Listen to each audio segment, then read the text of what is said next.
آیتی توحید بینم بر در و دیوارها،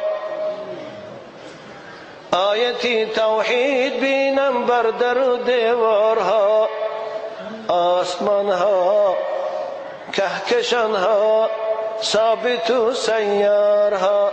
این آسمان و این کهکشان که بعضی ثابتند بعضیش در حرکتند، همینها دلیل بر وحدانیت خدا هم.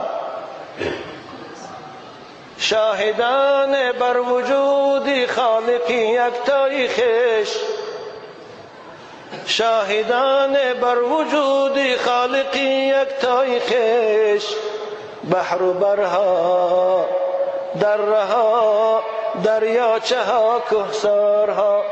بحر ببین با اون عظمتی کلانیش، اون دشته ها و بیابان ها رو ببین با اون فراخیش، این دره ها رو ببین بیناشان راه شده است، میریم زندگی ما رو پیش میبریم. اون دریاچه ها رو ببین و یاره کی ساخت. شاهدان بر وجود خالقی یکتای خویش، بحر و برها درها دریاچه ها کوهسارها. رو به بستان تا گواهی بر وجود حق دهند. یک بار باغ رو تماشا کن، یک بار باغ مدنیت رو، یک بار باغ پارک عینی و سامانی رو تماشا کن. چشت کشا ای فاسق بدبخت، ای منکر خدا و پیغمبر. رو به بستان تا گواهی بر وجود حق دهند، بیدها گلها علفها سرو و اسپیدارها. بیدها گلها علفها سرو و اسپیدارها. هر گل به خود یک رنگی دارد، هر گل به خود یک بوی دارد. او مگر خود از خود پیدا شد؟ این علفهای گوناگون که در او باغ میبرد خود از خود پیدا شد؟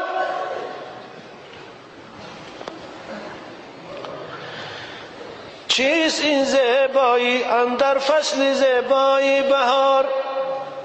چیست این زیبایی اندر فصل زیبایی بهار؟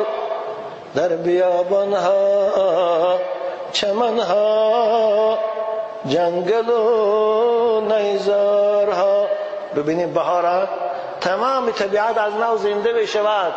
میدانها، چمنزارها، بیابانها، حتی نیزار همون نیها هم گل میکنن، سبز می شود. اینو تماشا نمیکنی؟ چیست این زیبایی اندر فصل زیبایی بهار؟ در بیابانها چمنها جنگل و نیزارها. کیست نقاشی طبیعت کین همه نقشی بدیع؟ کیست نقاشی طبیعت کین همه نقشی بدیع؟ جز خدای حی سبحان کس کند این کارها. جز خدای حی سبحان کس کند این کارها. صد گواهی بر وجود و حکمت و علمش دهند، ذره ها و سلول ها و اتم ها بارها. این ذره ها، ذریات های فیزیکی مونیسی، این سلول ها، این اتم ها، همینها شاهد آنند که اونها خالق دارند، آفریدگار دارند، نامش الله است.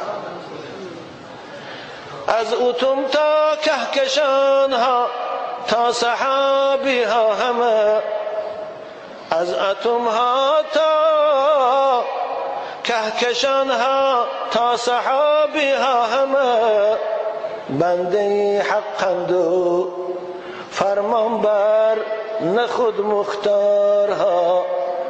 بنده حقند و فرمان بر نخود مختارها.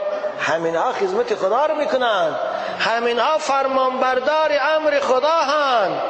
یا الله، اگر خداوند این اکسیژنی که در بین زمین و آسمان برای حیات موندن من و شما آماده کرده است، این اکسیژن از فضا نابود کند، این ابام پادشاهی کرده میتواند؟ این جاردا براون پادشاهی کرده میتواند؟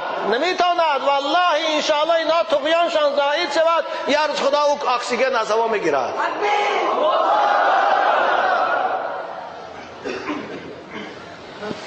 از اتم تا کهکشانها تا سحابی ها همه